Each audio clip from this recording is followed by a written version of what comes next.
इंदौर शहर में लगातार मौसम परिवर्तन देखने के लिए मिल रहा है, लेकिन इस बार मौसम में कुछ अलग ही तरह का परिवर्तन है और ये परिवर्तन जलवायु परिवर्तन के कारण आया है। जहां गर्मी एक महीने पहले आ गई है तो वहीं बरसात भी पहले ही दिखाई दे रही है और जलवायु बिगड़ी हुई जलवायु के कारण ये मौसम दिखाई दे रहा है।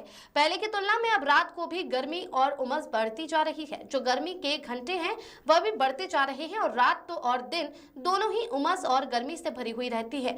आने वाले दिनों में जरूर कुछ राहत मिलेगी और हल्की फुल्की बूंदाबांदी होगी, लेकिन अभी वर्तमान में शहर वासियों को गर्मी और उमस को सहन करना पड़ेगा। वहीं मौसम वैज्ञानिकों ने कहा कि न्यूनतम तापमान 25 से 26 बना हुआ है और अधिकतम तापमान 34 से 35 डिग्री बना हुआ है। आने वाले समय में ये और बढ़ेगा। वहीं तेज धूप और गर्मी भी बनी रहेगी और कुछ क्षेत्रों में हल्की फुल्की बूंदाबांदी भी होगी। सर, अभी वर्तमान में मौसम की क्या स्थिति है, क्योंकि तेज धूप और उमस से जो है वेदर देखने के लिए मिल रहा है। वर्तमान मौसम की बात करें तो वर्तमान में हम देख रहे हैं कि जो अधिकतम तापक्रम है वो अभी 34 और 35 डिग्री के आसपास बना और जो न्यूनतम तापक्रम है वो 26 डिग्री के ऊपर चल रहा है और जो ह्यूमिडिटी है दोनों प्रकार की, अपर लेवल की और नीचे लेवल की, दोनों ह्यूमिडिटी में काफ़ी अंतर है। उसकी वजह से हम देख रहे हैं कि काफ़ी उमस का सामना करना पड़ रहा है।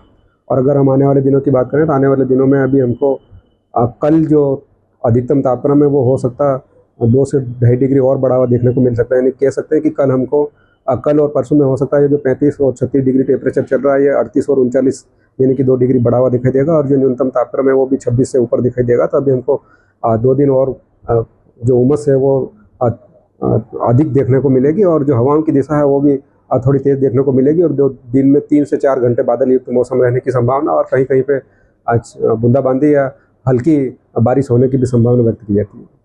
तेज हवाओं का दौर चलता है, मौसम में उमस रहती है और शाम को तेज हवा का दौर चल रहा है, तो क्या भारी बारिश होगी कहीं पे?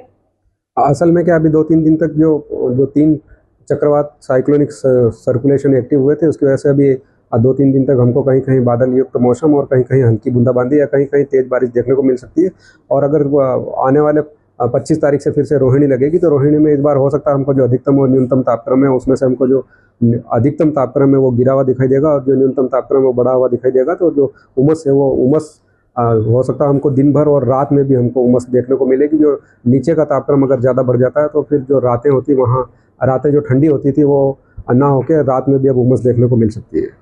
सर, कितना इस बार तापमान जो है जाएगा? पिछली बार जो है 44 से 45 डिग्री चले गया था, इस बार क्या अधिकतम तापमान जाने की संभावना है? इस बार रोहिणी में अगर देखा जा रहा है तो रोहिणी में इस बार हो सकता है टेम्परेचर 38 और 39 के आसपास रहने की संभावना और जो न्यूनतम तापक्रम है वो हमको जरूर इस बार 25 और 26 के ऊपर दिखाई देगा, जिसकी वजह से हमको रोहिणी में भी इस बार उमस का सामना करना पड़ेगा। और रोहिणी जब लगेगी उसमें हमको हो सकता है दिन में 2 से 3 घंटे बादल रहेंगे और शाम को या सुबह हल्की बारिश या बूंदाबांदी भी देखने को मिलेगी और हो सकता है लास्ट में कहीं कहीं हमको रोहिणी के दौरान तेज बारिश देखने को मिल सकती है। सर, पिछली बार जो ये आंकड़ा है वो 44 डिग्री तक पहुंच गया था। इस बार जो मैक्सिमम तापक्रम है वो 40 के ऊपर जाने की संभावना नहीं है रोहिणी में, जाएगा अभी तो 38-39 के आसपास पर, लेकिन जो नीचे का तापक्रम जो 25 और 26 डिग्री बढ़ रहा है ये हमको बढ़ा हुआ दिखाई दे रहा है और इसकी जो घंटे हैं वो अभी बढ़ाए हुए दिखाई दे रहे हैं। और जो रातें हैं इस बार असल विशेषकर ये रातों में जो नीचे का तापक्रम है वो इस बार बढ़ा हुआ दिखाई दे रहा है, जिसके बेचैनी सी महसूस होने लगी है। सर, इस बार या फिर लोग परेशान होंगे? रोहिणी में तो उमस का सामना करना पड़ेगा क्योंकि जो न्यूनतम और अधिकतम तापक्रम दोनों में से जो न्यूनतम तापक्रम वो अधिक दिखाई दे रहा है और जो ह्यूमिडिटी है वो ऊपर लेवल की और नीचे लेवल की दोनों लगभग बराबर दिखाई दे रही है, तो उमस का सामना करना पड़ सकता है।